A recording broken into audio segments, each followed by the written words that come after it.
Then the most important, which I think is coming up in Google search results, is rich snippets.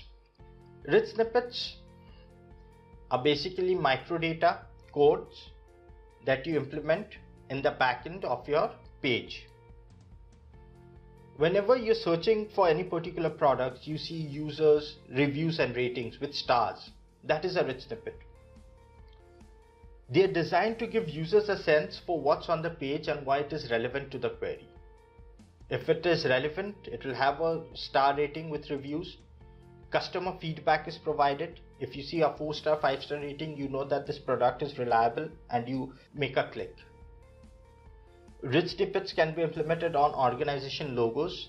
You claim your logo and you say it stands for brand reliability and brand recognition.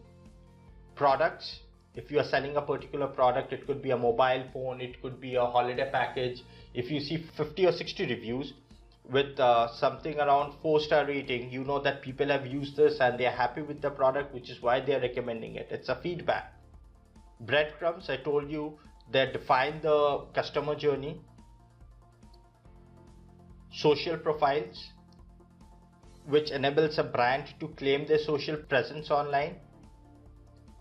Contact addresses, you need to have a physical location and a contact detail to communicate with your customers.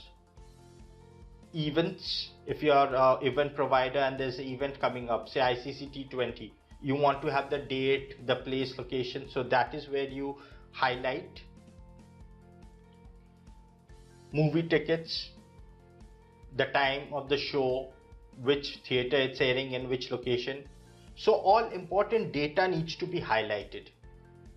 Rich snippets help highlight this important data provided within a website, wherever applicable, for users to action upon. So see, I've searched for life insurance plans. Top first 3 results, the second and third results have rich snippets implemented. And you can see how it's implemented in a page.